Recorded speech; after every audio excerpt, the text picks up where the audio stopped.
I am True with True Concept 360, back with another video of a woman marrying her boyfriend's killer. Let's jump right into it.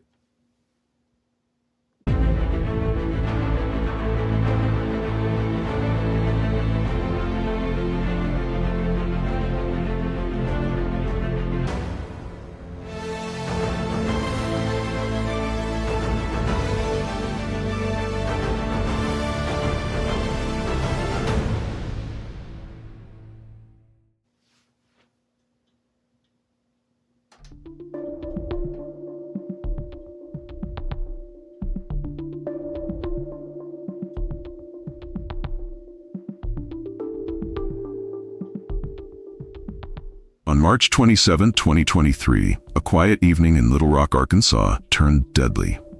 At 4 p.m., police rushed to 4704 Fairley Drive following reports of gunshots. Inside, they found 36-year-old Edwina Martin Brown fighting for her life. Multiple gunshot wounds marked her body as paramedics raced against time to save her. Despite their efforts at the University of Arkansas Medical Science Center, Edwina's story came to a violent end. Her death sent ripples through the Little Rock community, where she was known for her genuine smile, her successful clothing boutique, Bodacious Beauty, and her dedication as a dance coach. But as news of her murder spread, whispers began about her husband, Danny Maurice Brown Jr. Those who knew their history understood this wasn't just another domestic tragedy. It was the final chapter in a story that began 11 years earlier. January 2012 marked the first time Danny Brown Jr. tried to end Edwina's life. Back then, she was 25 and dating Daniel Hill, a 22-year-old who made her smile again after leaving Brown. One evening, as Edwina and Hill visited her mother's Valley Crossing apartment, gunfire shattered their peace. Two men emerged from the shadows, Ivor Gordon and Quentin Jones. When the echoes of gunshots faded, Hill lay dead, and Edwina was fighting for her life with a bullet in her chest. The mastermind behind this attack? Danny Brown Jr., her ex-boyfriend and father of her two children. But what happened after this brutal attack defied all logic and set in motion a chain of events that would ultimately lead to that fatal day in March 2023. 2 weeks after surviving the shooting that killed her boyfriend, Edwina made a decision that stunned everyone. She married Danny Brown Jr. I didn't know the story was going to start like that. She actually knew that he was the mastermind behind killing her ex-boyfriend when she was 22 years old. These women out here be in survival mode. You hear me? In survival mode. Wow. Very man accused of plotting her death. The same hands that allegedly hired hitmen to kill her now slipped a wedding ring on her finger. This wasn't just a story of murder. It was a complex web of love, fear, and control that would span over a decade. The charges against Brown disappeared when Edwina stopped cooperating with prosecutors. Their social media painted pictures of... Like I say, she knew they had a case against him, and she stopped complying to put him away.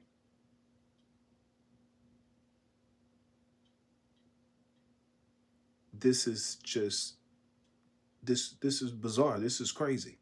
Absolutely insane. Happy family moments, while behind closed doors, tension built. They shared 2 children, a business, and 11 years of marriage marked by moments of joy and shadows of fear. No one could have predicted that the man who failed to kill her in 2012 would succeed in 2023. If you're asking yourself how someone could marry the person who tried to kill them, you're not alone. This story challenges everything we think we know about love, survival, and human nature. Before 16, 1986, in Little Rock, Arkansas, Edwina Angelica Martin grew up in a home filled with siblings and family connections. As the youngest of 4 children on her maternal side and third of 9 on her paternal side, Wow. she learned early to navigate complex family dynamics. Her parents, Edwin Eugene Moore Sr. and Betty Jean Martin, raised her in a household where family bonds ran deep. Tragically, she experienced loss at a young age when her oldest brother, Edwin K. Moore, passed away. Life in Little Rock shaped Edwina's personality and values. She was part of a close-knit community where church and family gatherings formed the backbone of daily life. The Williams Temple Church of God in Christ became her spiritual anchor, where Bishop Jewel R. Withers Jr.'s teachings influenced her outlook on life. Her extended family included 6 brothers and 5 sisters, creating a support system that would prove crucial in her later years. Among them was Carnetta Prayer, a special cousin raised as her sister, highlighting the blended nature of her family bonds. These early years instilled in Edwina the importance of faith, family, and community, values that would define her adult life. Edwina's path to success began at McClellan High School in Little Rock, where she graduated in 2004. During these formative years, she wasn't just another student. She showed early signs of entrepreneurial spirit through her involvement in Future Business Leaders of America and DECA Club. Her talent for performance emerged as she danced. This lady was smart. She knew what she wanted to do. She knew who she wanted to be out of high school, an entrepreneur. She was smart.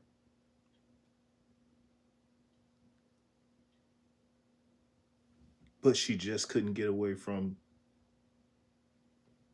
I guess they like bad boys. That's the thing. That's an attractive thing.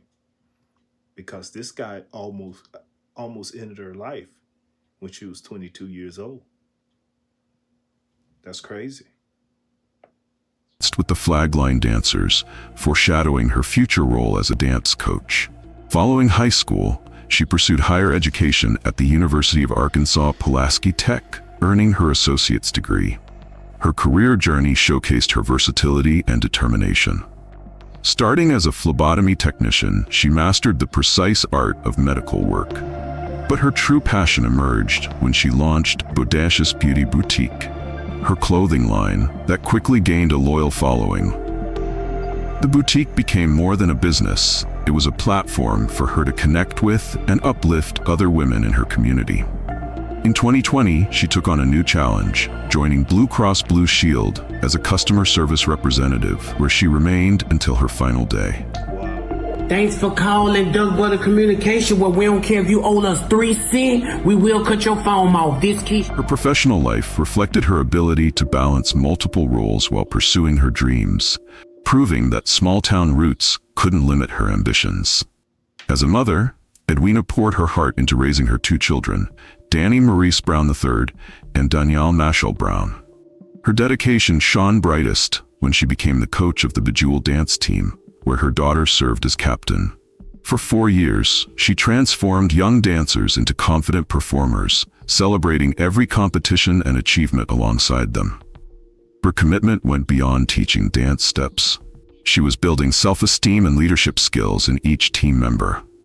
In her community, Edwina was known for more than her roles as a business owner and dance coach. She shared daily devotions through social media, touching lives with messages of faith and hope. Her genuine smile became her trademark, lighting up rooms and social media. This lady, obviously, felt like she couldn't do any better by marrying a dude that was attempting to kill her. So when she was 22 years old, maybe she wasn't living in a survival mode, because it seems like she was smart enough to, she kept a job or whatever the case may be, but everybody go through hard times. At the same time, she ended up accepting this guy in her life, marrying him, and, had kids from him. So she just liked that rugged street type of dude. You know what I mean? She was probably scared of him. Maybe. Needs alike. And let me just say this. The next time I catch y'all viewing my videos and not liking my videos, we gonna have a problem. I see y'all viewing and not liking. I don't like that. Do better. At Williams Temple Church, she wasn't just a member. She was an active participant who brought energy and warmth to every gathering. Whether helping customers find the perfect outfit at her boutique or coaching young dancers, she created connections that lasted. Friends and neighbors often spoke of her willingness to help others, her infectious laugh, and her ability to find joy in life's simple moments. Her impact on Little Rock extended far beyond her immediate family, creating a legacy of kindness and community service. January 2012 began with violence at Valley Crossing Apartments in Little Rock. The winter evening seemed ordinary as 25-year-old Edwina visited her mother's apartment. The clock had barely struck 8 p.m. when two men appeared at the residence. What followed would alter multiple lives forever and set off a chain of events that would span more than a decade. The attackers struck with precision, their target clear. Gunshots pierced the night air, shattering the quiet of the apartment complex. Edwina took a bullet to the chest, while her boyfriend, Daniel Hill, sustained multiple gunshot wounds. Neighbors who heard the commotion called 911, their frantic voices describing the chaos unfolding. When police arrived, they found both victims bleeding heavily. Emergency responders rushed them to the hospital, where doctors worked desperately to save their lives. The scene they left behind at Valley Crossing told a story of calculated violence. Bullet casings scattered across the floor, broken glass, and bloodstains marking the path of the attack. Two sets of footprints led away from the scene, leaving detectives with their first solid leads in what would become one of Little Rock's most complex cases. After leaving Danny Brown Jr., Edwina found new happiness with 22-year-old Daniel Hill. Their relationship represented a fresh start, far from the complications of her past. Hill brought lightness to her life, supporting her as she built her business and cared for her children. Unlike her tumultuous history with Brown, friends described her connection with Hill as gentle and nurturing. Hill understood the delicate situation Edwina faced as a mother of two children whose father remained in the picture. He respected the boundaries this created while building his own bond with her kids. Their relationship bloomed despite these challenges, and Edwina began to envision a future free from the shadows of her past relationships. Those close to the couple noted how Hill encouraged Edwina's independence, celebrating her achievements at work and supporting her dreams of expanding her boutique. In the months they dated, Edwina seemed to rediscover her smile, sharing photos of happy moments with Hill on social media. Their relationship, though relatively new, showed promise of something lasting. A partnership built on mutual respect and shared joy. No one could have predicted that their love story would end in bloodshed, least of all Hill, who had no connection to the violent world that was about to claim his life. Danny Brown Jr.'s reaction to Edwina's new relationship revealed a dark possessiveness. Behind the scenes, he contacted two men, Ivor Gordon and Quentin Jones, to eliminate what he saw as a threat to his connection with Edwina. The plan took shape through secret meetings and phone calls, with Brown providing details about Edwina and Hill's routines, particularly their visits to her mother's apartment. Police investigations later revealed that Brown supplied Gordon and Jones with crucial information: the layout of Valley Crossing Apartments, Edwina's schedule, and when she would likely be with Hill. Text messages recovered from the attackers' phones showed Brown's involvement in selecting the perfect moment to strike. He chose a time when Edwina's mother would be at work, ensuring minimal witnesses. The payment for this deadly service, $5,000, split between Gordon and Jones. The most chilling aspect emerged during the investigation. Brown specifically instructed the hitmen to eliminate Hill, but only wound Edwina. This calculated decision showed his intent not just to remove his rival, but to regain control over Edwina's life. He believed that in her vulnerable state after the attack, she would turn to him for support and protection, never suspecting he was behind her trauma. The bullets that struck Daniel Hill proved fatal. After taking multiple shots to his chest and abdomen, he fought for his life in the emergency room of University of Arkansas Medical Science Center. Despite the medical team's desperate efforts, Hill's injuries were too severe. He was pronounced dead at 9:47 p.m., just hours after the attack began.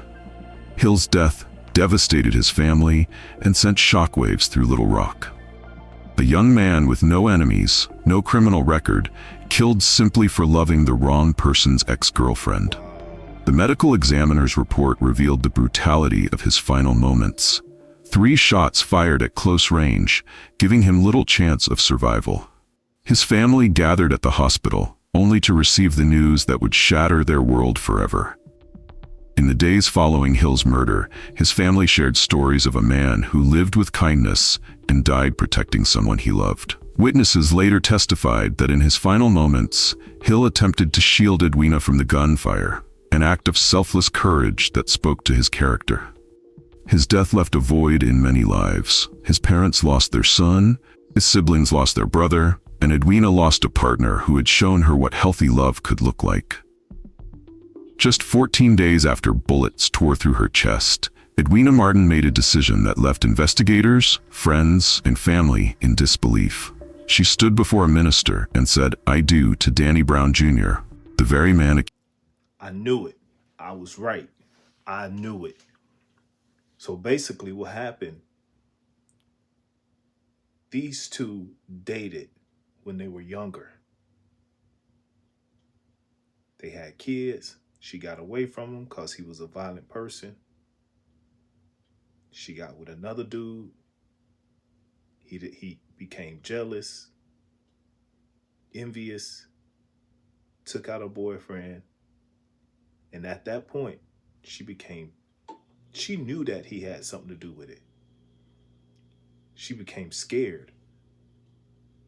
I knew it was because she was scared of him that she went running back to him.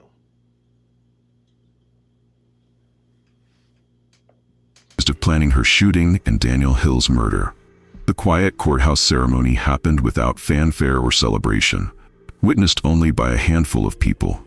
Edwina wore a simple dress, the bandages from her gunshot wound still hidden beneath her clothing. The speed and timing of this marriage raised red flags among those closest to Edwina. Her mother, who had just weeks before helped tend to her daughter's gunshot wounds, couldn't comprehend this sudden union. Friends who had supported her through the tragedy struggled to understand how she could marry a man suspected of trying to kill her. The detective handling Hill's murder case learned of the marriage through routine surveillance. The news landing like a bomb in the investigation room. Like I will always say, there's 3 sides to a case. The plaintiff, the defendant, and the truth. Until next time, good night.